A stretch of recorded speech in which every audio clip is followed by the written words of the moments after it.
রাস পূর্ণিমা উৎসব উপলক্ষে লক্ষ্মীপুরে শুরু হচ্ছে ৫ দিনব্যাপী সনাতন ধর্মের মহানাম যজ্ঞ ও অষ্টকালীন লীলা কীর্তন।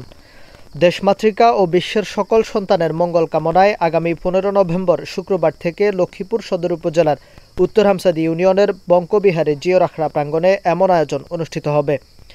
উপজেলার কাজিরদিঘির পাড় এলাকায় ১০০ বছরেরও বেশি সময়কার মন্দিরটিতে ১৬ প্রহর অখণ্ড হরিনাম মহাযজ্ঞ অনুষ্ঠান চলবে। অষ্টকালীন লীলা কীর্তন সমাপন, মন্দির পরিক্রমা, ব্রজদুলি গ্রহণের মধ্য দিয়ে ১৯ নভেম্বর এই অনুষ্ঠান শেষ হবে। অনুষ্ঠানকে ঘিরে ভোলা, সাতক্ষীরা, খুলনা, রামগঞ্জ, লক্ষ্মীপুর, কুড়িগ্রাম, মানিকগঞ্জ ও ভারতের শিল্পী গোষ্ঠীরা অনুষ্ঠানে অষ্টকালীন লীলা কীর্তন পরিবেশন করবেন। এদিকে অনুষ্ঠানকে ঘিরে ইতোমধ্যে মন্দির কমিটির প্রস্তুতি শেষ মুহূর্তে। নিরাপত্তা ব্যবস্থা জোরদার করতে উৎসব স্থান পরিদর্শন করেছেন স্থানীয় ইউপি চেয়ারম্যান মোহাম্মদ নজরুল ইসলাম। বঙ্কবিহারী জিওরাখড়ার সাধারণ সম্পাদক চিত্তরঞ্জন দেবনাথ বলেন, এই অনুষ্ঠানকে ঘিরে সনাতন ধর্মসহ অন্যান্য ধর্মাবলম্বীদের মাঝে ভ্রাতৃত্ববোধ জাগরিত হয়, তৈরি হয় নিজেদের পারস্পরিক সম্পর্কের মেলবন্ধন। বিশ্ব শান্তিকল্পে প্রতি বছর এই অনুষ্ঠানের আয়োজন করা হয়ে থাকে। প্রতি বছর দূর দূরান্ত থেকে ভক্তরা এখানে আসেন। সুন্দর ও সাবলীলভাবে এই লীলা কীর্তন অনুষ্ঠান উদযাপন করতে পারেন এমনটাই প্রত্যাশা করেন তিনি। বঙ্কবিহারী জিওরাখড়া এটা প্রায় পুরাতন ১২১ বছর পুরাতন মন্দির।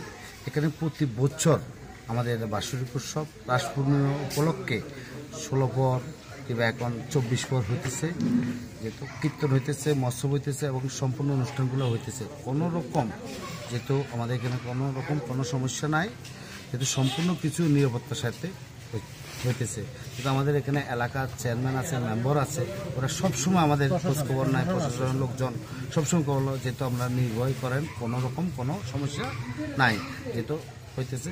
এবারও যেহেতু আমাদের ১৫ তারিখ ধরি, ১৫ নভেম্বর ধরি ১৮ নভেম্বর পর্যন্ত যেহেতু আমাদের প্রতি বছরের মতন এবার রাস পূর্ণিমা উদযাপন অনুষ্ঠান হবে আশা ব্যক্ত রাখি। আমি আশা করি ভক্তরা অনেক ভক্ত আসবে, এবার আশা করি সামনেবার থেকেও এবার আরো বেশি হবে, দেশেবার থেকে এবার বেশি হবে। জিওরাখড়া ১২১ বছর পুরাতন এই মন্দিরে প্রতি বছরের ন্যায় এবারও রাস পূর্ণিমা উৎসব অনুষ্ঠিত হবে ১৫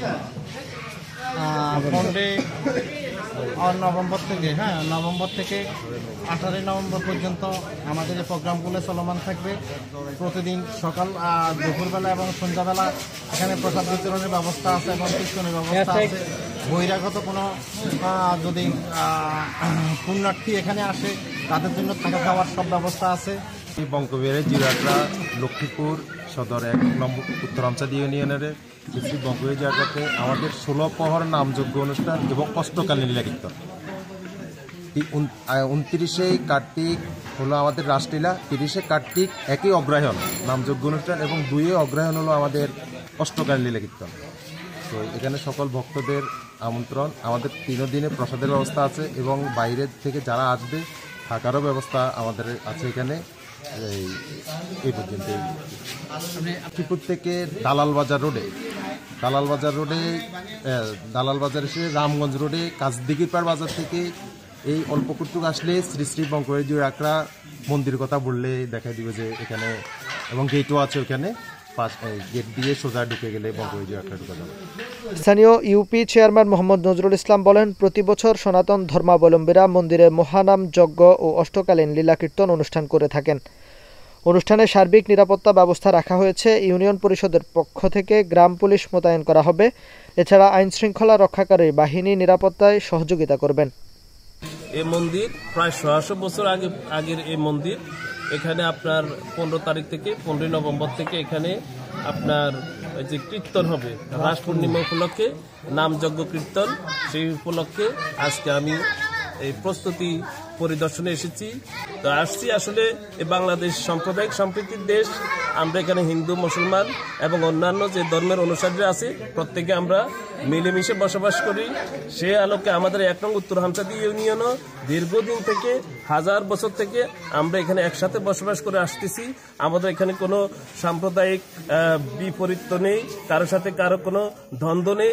আমরা এখানে হিন্দু মুসলমান ভাই ভাই হিসেবে বসবাস করি। সে আলোকে আজকে আমাদের ইউনিয়নের, আমাদের হিন্দু সম্প্রদায়ের এই উৎসব উপলক্ষে, এবং আমি একজন ইউনিয়ন পরিষদের চেয়ারম্যান হিসেবে আমার ইউনিয়নের এই কার্যক্রমগুলো আমি পরিদর্শনে এসেছি, এবং ওনারা যাতে সুন্দরভাবে, সুষ্ঠুভাবে, স্বাভাবিকভাবে ওনাদের ধর্মীয় অনুষ্ঠানাদি পালন করতে পারে, আমরা সেই বিষয়ে সজাগ রয়েছি, সচেতন রয়েছি। আমরা সর্বাত্মকভাবে সহযোগিতা করে যাচ্ছি। যে কোনো পরিস্থিতিতে আমরা আমাদের এই হিন্দু ভাইদের সাথে আছি, এটা ওনাদেরকে জানানোর জন্য এখানে এসেছি।